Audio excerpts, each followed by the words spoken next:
Welcome to our YouTube channel. Supreme court వారే స్వయంగా ఈ కేసుని సుమోటోగా స్వీకరించవచ్చని భావించి హైకోర్టు రిజిస్ట్రార్ వారికి క్షేత్ర పర్యటన వెళ్ళి రిపోర్ట్ ఇవ్వాలని మరి ఒక ఆర్డర్ జారీ చేశారు. వెంటనే రిజిస్ట్రార్ వారు హైదరాబాద్ కంచె గచ్చిబౌలిలో ఉన్నటువంటి సెంట్రల్ యూనివర్సిటీ పర్యటించి అక్కడ ఉన్నటువంటి 1600 ఎకరాల్లోని చెట్లు, చెరువులు, కొండలు, మరి అక్కడ నివసించే జింకలు, నెమళ్ళు, అదేవిధంగా కొన్ని వందల రకాల పక్షులు, నీటిలో నివసించే జలచరాలు, నక్షత్ర తాబేళ్లు ఉన్నాయని గుర్తించి రిపోర్టు సుప్రీంకోర్టు వారికి అందజేశారు. సుప్రీంకోర్టు వారు వెంటనే అక్కడ 400 ఎకరాల్లో చదును కార్యక్రమాలు మరియు ఇతర కార్యక్రమాలు వెంటనే ఆపాలని తెలంగాణ చీఫ్ సెక్రటరీ వారికి మరి డైరెక్షన్ ఇచ్చారు. ఏప్రిల్ 16 లోపు మరి స్వయంగా చీఫ్ సెక్రటరీ ఒక అఫిడవిట్ దాఖలు చేయాలని చెప్పారు. అసలు ఏంటి సెంట్రల్ యూనివర్సిటీ, ఎందుకు దీనికి 1600 ఎకరాల మరి స్థలం ఉంది, అసలు తెలుసుకుందాము. హైదరాబాదుకి 1948 సెప్టెంబర్ వరకు కూడా నిజాం నవాబులు పరిపాలించారు. వాస్తవంగా 1947 మనకు స్వతంత్రం వచ్చినా కూడా 48 సెప్టెంబర్ వరకు నిజాం వారు హైదరాబాదును పరిపాలించారు. అప్పట్లో ముల్కీ విధానం ఉండేది, అంటే స్థానికులు స్థానికేతరులని.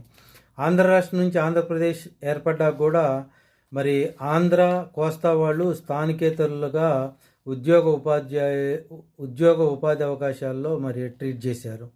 అయితే ఇది కరెక్ట్ కాదని భావించిన అప్పటి ప్రధానమంత్రి ఇందిరాగాంధీ గారు 1967లో ఈ ముల్కీ విధానాన్ని ఆపివేశారు. అయితే 1969లో తెలంగాణ వారు తొలి తెలంగాణ ఉద్యమం చేశారు. ఈ ముల్కీ విధానం తీసేయటం వల్ల ఆంధ్ర కోస్తా వాళ్ళు మరి మాకు పోటీ రావటం వల్ల ఉద్యోగ ఉపాధి అవకాశాలు కోల్పోతున్నారు అన్నది వీళ్ళ మరి వాదన. అయితే 1972లో సుప్రీంకోర్టులో మరి ఒక తీర్పు వచ్చింది, అది ముల్కీ విధానాన్ని సపోర్ట్ చేస్తూ. వెంటనే 72లో జయాంధ్ర ఉద్యమానికి ఆంధ్ర కోస్తా వాళ్ళు మరి నడుం కట్టారు. దీనివల్ల మా రెండు ప్రాంతాలు కూడా మరి ఉపాధి అవకాశాలు కోల్పోతున్నారన్నారు. ఎట్టకేలకు 1972లో అప్పటి ప్రధానమంత్రి శ్రీ ఇందిరాగాంధీ గారు దీన్ని ఈ ముల్కీ విధానాన్ని రద్దు చేశారు. అయితే 1974 సంవత్సరంలో స్వయంగా పార్లమెంట్లో యాక్ట్ నెంబర్ 39 ప్రకారం అక్టోబర్ 2, 1974 సంవత్సరంలో 2324 ఎకరాలని ఈ హైదరాబాద్ సెంట్రల్ యూనివర్సిటీకి కేటాయించారు. ఇది కేవలం అకాడమిక్ మాత్రమే వాడుకోవాలని వారు ఆ రోజు సూచించారు. కానీ 2010 వరకు 800 ఎకరాల్లో 260 ఎకరాల వరకు నాన్ అకాడమిక్కి వాడారు. 800 ఎకరాలు పోతే ఇక సుమారు 1600 ఎకరాలే ఇప్పుడు మిగిలింది. దాంట్లో కూడా 400 ఎకరాలని 2003లో అప్పటి ఆంధ్రప్రదేశ్ చీఫ్ మినిస్టర్ చంద్రబాబు నాయుడు గారు ఐఎంజీ భారత్ అనే ఒక మల్టీ మరి ఇంటర్నేషనల్ స్పోర్ట్స్ కంపెనీ వారికి కేటాయించారు. తర్వాత 2004లో వచ్చిన వైఎస్ రాజశేఖర రెడ్డి గారు ఇది రూల్స్కి విరుద్ధంగా ఉందని క్యాన్సిల్ చేశారు.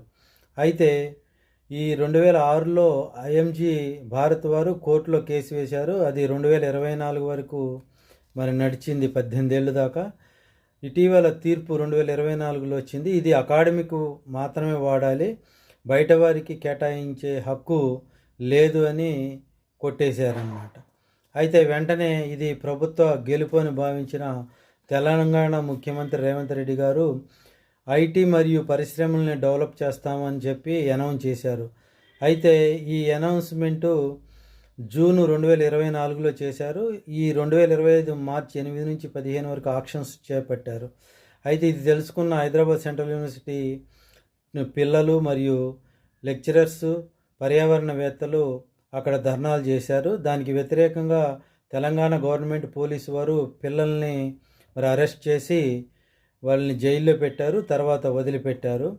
దీనివల్ల ఏంటి నష్టం అంటే హైదరాబాదులోని ప్రజలందరికీ కూడా ఇదొక వారి ఊపిరితిత్తులకి స్వచ్ఛమైన గాలిని అందించే ప్రదేశంగా ఇది అందరూ మరి దీన్ని ఆలోచించారు. దానివల్లనే ఈ స్వచ్ఛమైన గాలిని రాకుండా చేస్తున్నారు. ఇటీవల ఐటీ మరియు పరిశ్రమలకి కంపెనీలు ఇస్తున్నారని అక్కడ ఎడ్యుటేషన్స్ చేస్తున్నారనమాట.